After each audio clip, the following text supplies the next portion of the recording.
Hello and welcome back to Around the Acorn. I'm Riley Marchand alongside Jake, Ben, and Colin. If you guys take a look over to the scoreboard, Ben is starting with -1 for his score. That's because he was a little bit late to show up to filming today, but that's okay because he can definitely win it back. We got a lot of things to discuss, a lot of points to give out, so we're going to get started with some national discussion topics. First, starting off, the NFL draft. That's happening today right after we're done filming. Have some hot takes from you guys. Who do you guys think is going to go first overall, and are there any players you think are going to drop? Yeah, sure. I'll start that one off. So when your top 5 receivers are Calvin Ridley and Traylon Burks, you know you're going to be a top pick, and Cam Ward is going to be the #1 overall pick. And for the people I think I can slide, I think Will Johnson, definitely with the injury concern, could slide as far as 16 after being considered like a top 10 pick coming in to the college football season. And then I'll talk a little bit about my Patriots. I think the pick is going to end up being Will Campbell, but I'm kind of hoping something shifts, some trades, and Abdul or Travis could somehow fall to us.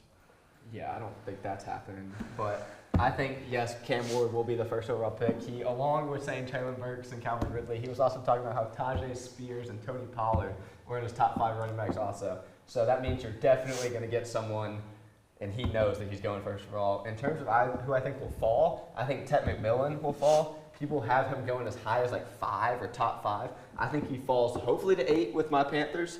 They take him or Jalen Walker. That's my opinion.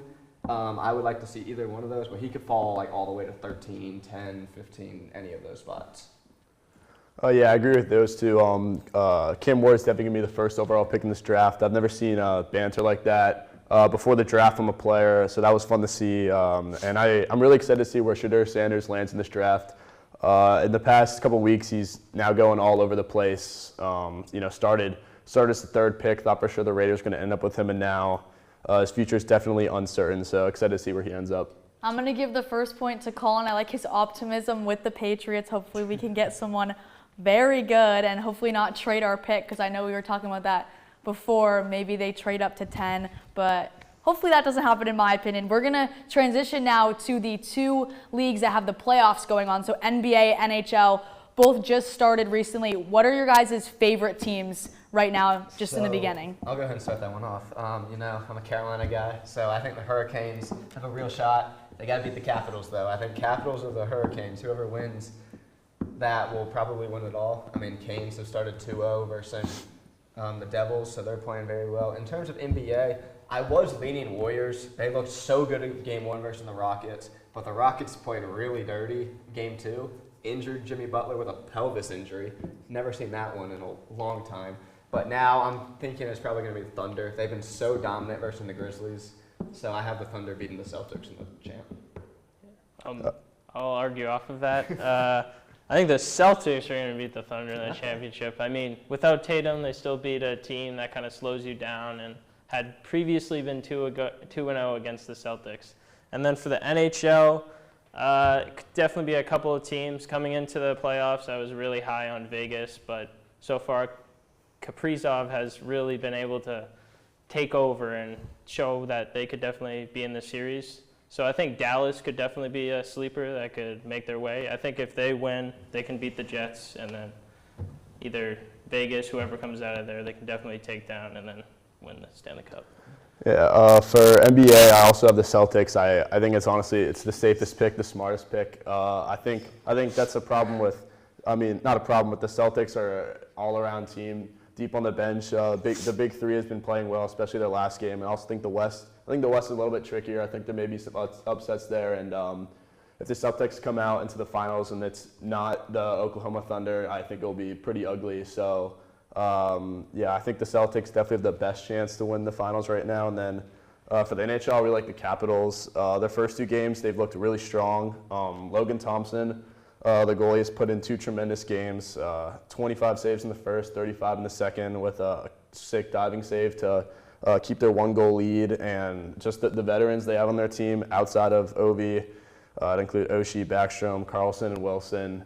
I just think it's tough. I think experience is big in the NHL, and I think the Capitals have the most of it.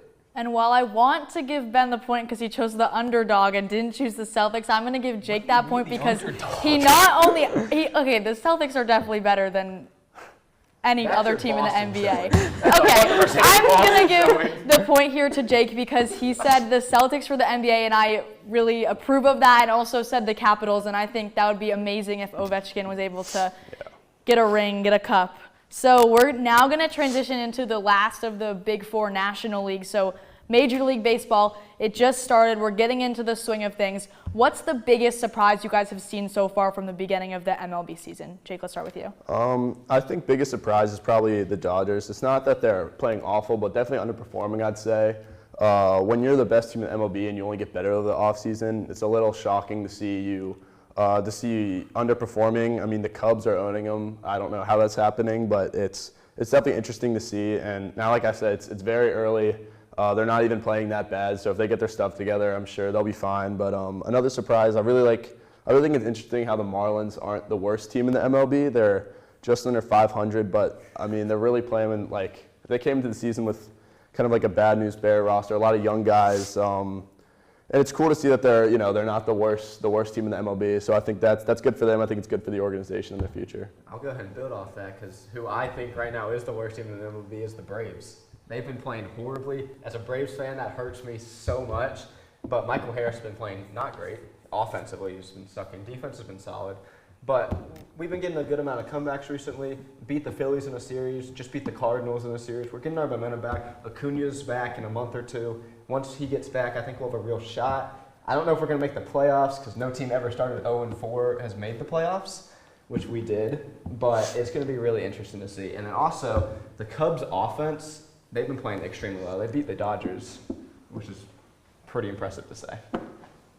Alrighty, you stole my point, but I was going to say the Cubs offense has definitely been the most surprising here. They've been absolutely dominant. Kyle Tucker hitting home runs, PCA, all that. But one team I want to focus on is the Athletics. I think they've been really good this year for the team that people kind of think of them as. And a point I'm going to point on is Tyler Soderstrom, who has hit 9 home runs this year, and he kind of fighting for his spot with prospect Kurtz behind him.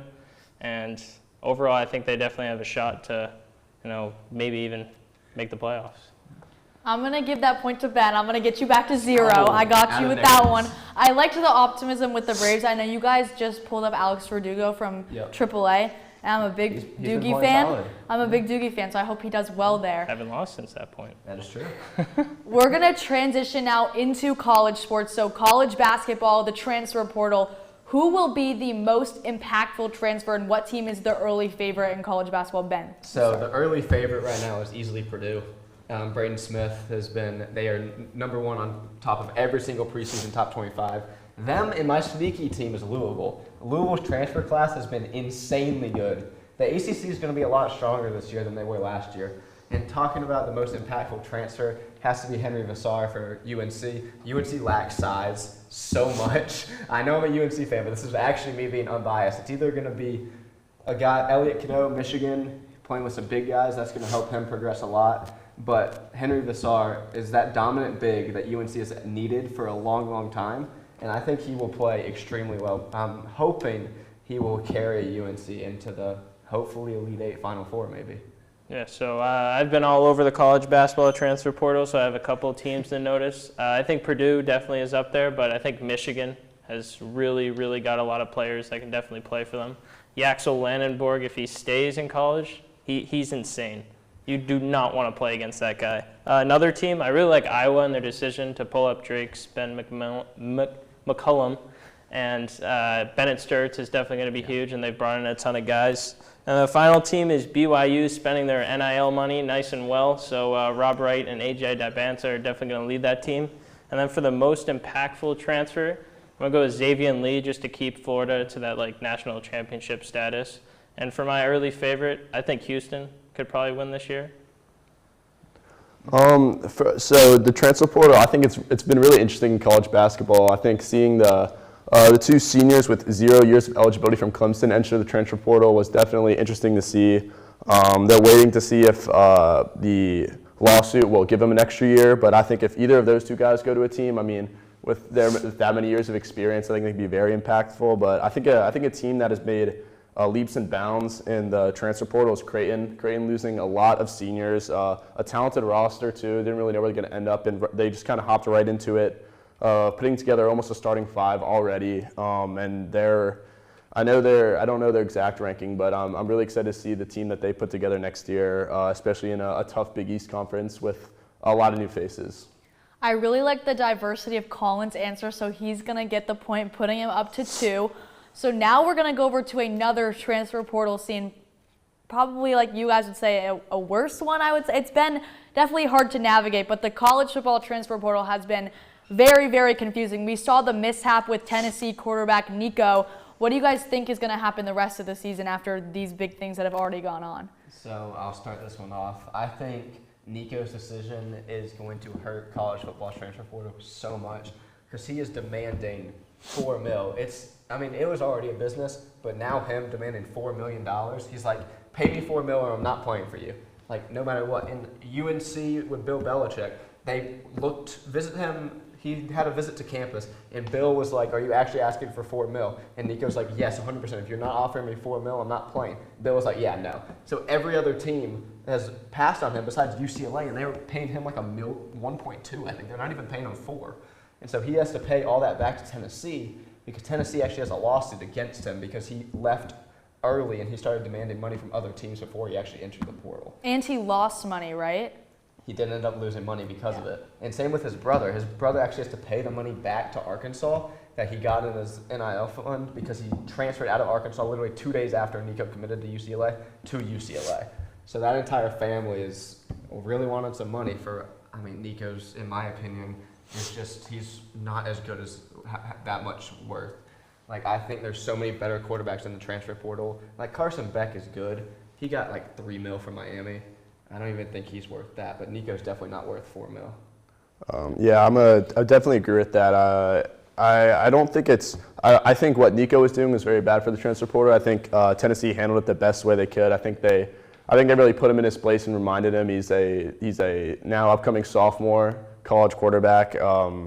Did not have the best season. Just if Tennessee were to comply with him, I think that would have done awful things to the transfer portal because, like you said, there's much better quarterbacks out there. And I don't even want to think about where the money would start to go if Tennessee paid him that $4 million. But for Nico, I think this is just a lesson learned. The grass is not always greener on the other side. It's where you water it. So I will say I'm a little excited to see him at UCLA because it's definitely a big drop from SEC football. But like you see, still in a Power 5 conference. And I think the main thing for players is to learn from that is that. Teams at that level, Tennessee's level, can and will find other guys if you don't comply with them. Yeah. Continue on with the Nico situation. It's already caused another situation in college basketball with P.J. Haggerty demanding $4 million. And you can already show that the future is going to be bad for college sports if they don't find a way to regulate it. Yes. And to continue on with brother, he decommitted from UCLA to start to go to Arkansas and then got $500K left and went back with his brother. And then just to be fun, since Joey Aguilar decommitted from UCLA due to Nico and then went to Tennessee, let's go with he'll be top 5 in Heisman voting and lead them to the playoffs. I like that. That's a very good take, but I'm going to give Jake that point. He worded his answer very well. But that is all we have right now for national sports, so we will be right back with CAA and Elon news. 2, 1. Welcome back as we get ready to discuss Elon and CAA sports. We're going to start it off with the men's and women's basketball transfer portal, kind of building off what we talked about on the national level. What do you guys think of the current universities the transfer players have gone to? Ben, let's start with you. I think in the women's side, Raven Preston going to Wake Forest is a huge get for Wake Forest. She showed a lot of flashes here at Elon. And then also TK going to Oregon on the men's side. I think he will ball out at Oregon. That is a great school for him. Not great in recent history. They were, I think, a 5 seed last year in March Madness. But they will be solid with him. I think he'll average close to 19, 20 points a game. That's my hot take. Yeah, I love the decision for TK. Oregon's a great school. They're always making the tournament. Yep. They're always making runs. I think it's a time for him to shine alongside Jackson Shellstad and see what he can do. Also, with his twin TJ going to Seton Hall, Adem Holloway was the coach of FDU a couple years ago when they pulled off that big upset. So it'd be really cool to play under him and see what they can do, since last year they were abysmal. They were terrible. So, yeah. Talking about the Twins, I think TJ going to Seton Hall. I think he has more of a chance to make an impact than TK. Obviously, Oregon, not the top powerhouse it's been, but it's still a good team. I'm interested to see how TK does there. Whereas Seton Hall has had a pretty abysmal season since 2022, but he's moving up, Big East ball still, so still a big deal. I think he'll be able to make an impact there. And yeah, definitely all these guys in the portal definitely live in Elon basketball. Kind of in the strand. There's 2 players left on the roster on scholarship now, so interested to see what happens with men's basketball. And then women's basketball is not doing as bad. Of course, losing Raven Preston's the worst player you probably could have lost. But that's definitely, they've taken less damage than the men's for sure. I like your passion. I was going to give you the point there, but now I don't know with your second half of your answer. So kind of lost yourself on that one, Ben. So Jake, you're going to get that point. I like your answer about men's basketball and women's basketball, how they lost. But, it will come back together. We'll get transfers. Like we said, we have Isaac and Ned on scholarship right now. They've got it locked down. We've got a bunch of recruits, hopefully. So hopefully that goes well. We're going to go over to now CAA tennis. How far do you guys think both teams are going to make it in the tournament? And we're hosting it here at Elon, so that's going to be exciting. Colin? Fun. I didn't know we were hosting it here, but that'll be really cool. I think for the men's side, it's going to be Elon versus UNCW for the championship, and kind of depends on those singles to step up and those doubles, because there's like a weird point system among it where you gotta attain, I think it's like 4-3, I think they have to beat them to win. But I think if doubles, singles for both teams step up, they can definitely win the championship. Yeah, I think so also. I mean, I also didn't know that they was hosting it here. Yes, this weekend. This weekend? Yeah. Okay, I got something to do this weekend now. But I definitely think Elon can win it all, especially hosting. I don't know if there's such thing as home court advantage in tennis. I'm not a huge tennis guy, but I think if a lot of fans from Elon show out, I think Elon could get that momentum and definitely win it all. Yeah, I think the men's team does have a chance, but I think our women's team has a much better chance to win. 17-5 record, and they're on a 6-game win streak. Their last win beating William & Mary 5-4, who's the 2 seed in their tournament. Obviously a pretty close game, but I looking at their schedule, I don't see a world where they don't make it at least to the finals and beat William & Mary. So I'm excited to keep on watching them for my religion class every Monday, Wednesday, Friday. Kind of concerning you guys didn't know it was this weekend that we were hosting it, but you know what? I'll let that slide. I'm going to give all of you guys a point on that. You guys all had great points about our wonderful tennis teams. We're going to move on to golf, which I know Ben was eager to talk about. Yep. Love and golf. So the question is, what is your take on men's golf season from the start to the finish? We did see they just won the whole thing. I'm not gonna lie. I was very shocked they won it all. They started out very slow. They went to Ireland and placed 7th out of 15 teams. Not what I was expecting. They have a very deep roster. They got Garrett Risner, they got Bronson Doyle, they got Jack Weiler. They have a lot of great players. Garrett's from my high school, I'm not gonna lie, I love the guy. He chipped in for Eagle to win the tournament for him. Has a fire picture on Instagram now. If you haven't seen on the golf men's page, it's absolutely sick. But the fact that they now go into NCAA tournament, I think they have a shot to make an upset and beat some teams and go deep. Yeah, looking at their schedule, Elon's they really couldn't push it to that to place first. A lot of top half finishes. They started the year with second place finish, but again, this is their first win. Good time to have your only win of the season, but of course excited to see what they do with this momentum. I'm gonna also shout out Jennings Glenn on the golf team. He's the man, love him, and excited to see what they do in the NCAA. Yeah, I think the season's been good, and definitely winning the CAA championship's a big accomplishment for the team, and look forward to seeing them compete in the NCAA championship, and you're definitely going to have to play really well to beat those top schools. Yeah, 100%. I'm going to feed the ego here. I'll give Ben that point. I know he was really excited about talking about golf, which you did have a great answer, so there you go, 2 points now. I'm a golfer. Yeah. Okay, so we're going to go on to Elon baseball next. They beat High Point yesterday, 12-11, 4-hour game. I was there. It was a great game. But what can Elon baseball do to stand out more among the many conference rivals that we've seen? We know they have Mitrovic, starting pitcher, he's been great. Ryan Sprock coming in with the saves. What do you guys have to say about that? A lot of the relievers are going to starting to have to play like Ryan Sprock if they want to make. If they want to turn their season around the end here. Luckily for them, they're 6-9 in conference play, but the third place team in the CAA is only 3 games ahead of them, I'm pretty sure. So it's really tight within the CAA. They have 4 series of all of conference games coming up. So if they're able to win out those 4 series, not obviously win all the games, but at least 2-1, I think they'll have a good chance to put themselves in a good spot for the tournament. And then, like I said, going in with that momentum, if they are to come out on top of these 4 series, I think it'll be exciting to watch them. Yeah, I think it's saying something when your best closer also plays the infield. Yeah. I think that shows that the relievers really need to step up. I agree with that. Starting pitchers, they have a couple solid ones, but they need to make it longer into their games, in my opinion, to help balance out that reliever room. Because I just don't think that. I think the pitching needs to increase so much. They're playing good. Their offense has been solid. Like you said, high point 12-11. That is an insanely high scoring game for baseball. Mm-hmm. I think if you are scoring double-digit runs, you should be winning most of your games.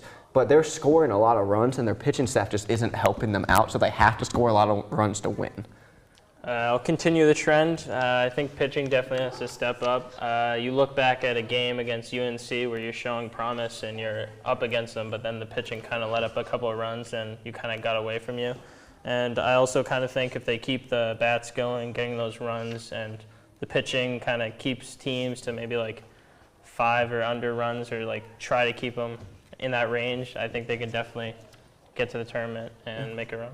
I like how you brought up that UNC fact, so I'm going to give Colin the point there. That was a very exciting game to watch. They did show a lot of flashes, and especially yesterday, like a 12-run game. That's very good for Elon baseball. We're going to stay on the diamond here, talk about softball now. Do you guys think Elon can make a run at the championship? They've been in the top 3 for most of the season in the CAA. Can they keep that going into the tournament? Yeah, I definitely think they can. Like you said, they're 3rd in the CAA, 17-4 record. The only red flag I'll bring up with that is they just lost to Delaware 2-1 in a series, one of the 2 teams above them. They have not played Campbell yet. It's their last series before the postseason. But, I mean, I think the softball team, some of the baseball team has a lot of offensive power. However, softball's pitching and defense is much better. So, you know, players like Gabby Shaw, who's just a monster at the plate. Like when you're able to go put up in 10, 12 runs and, you know, routinely only let up about 5 or 6, like you're looking good. So I'm excited to see their series against Campbell. I think it's important again to go in with a win in the series with some momentum, and then it would also be a big win beating a conference rival who's above them. Yeah, I completely agree. I think that Campbell series is going to be very telling to see how this postseason will go for them. I mean, they're playing solid, like you said, 3rd in the CAA. I think if you're a top 4 team, top 3 team in any conference, you have a very strong chance to win. But yeah, the Delaware loss is very unfortunate. You got to win those games. You got to try to get momentum going into the postseason. That's why I think that Campbell game is so very important for them. If they can win that series, they have a ton of momentum going into the postseason. They could make a huge run. Yeah, it's 17-4 in the CAA, and you definitely have a chance to win the conference with a record like that. And with a player like Caitlin Wells, who has dominated with 14 home runs and 49 RBIs this season, if the bats keep going, they definitely can win the conference out with Campbell and Delaware. I'm going to give that point to Ben. I like your emphasis on the Campbell series and how that could make or break the end of their season, because if they lose that series, that would not feel good going into the tournament. But if they can somehow win that would be amazing for confidence. Our last topic of discussion today is Elon women's lacrosse. So who has been their most pivotal player this season? I know you guys were talking about Stanley Fisher before the game. Is that what we're all talking about? I'm going somewhere different. I'm going Vanderveer. I think she has my comparison to her, when I just think she has 35 goals to 11 assists. You got a lot of people who can make those passes, but if you have someone who can finish on those goals, I think that is a huge boost to your program. I think if you can have a couple finishers at the net, I think you can win a lot of games. You just have to have those confident players in, and you should be able to make good runs. Yeah, I appreciate the unique answer, but I think Sammy Fisher leads the team in goals and assists. Yeah. I'm pretty sure she has 79 total. I may be wrong, but she's also a senior on a young roster, so I think She's not a captain, but I think her leadership is definitely. It's visible on the field. Watching a few of their games, you can't miss her. Of course, she's all over the place. Very, very fast player, especially with the ball. When she has the ball. And yeah, there's no way you can go Elon's women's lacrosse game without saying wow to a couple of Sammy Fisher's plays. Yeah, I'm going to continue on with Sammy Fisher as she has 43 goals and 16 assists, and it's definitely showing the impact just with that stat line. Do a fun comparison here. She's kind of like Austin Matthews out on the ice where he scores a ton of goals, and that's definitely making an impact on the team. You know, Jake and Colin both gave the same answer, but I really like the Austin Matthews reference there. So Colin's going to get the 5th point out of the points I've given out, and so he's going to win this episode. So thank you guys for watching and listening to all of our topics of discussion. And as always, whose side are you on?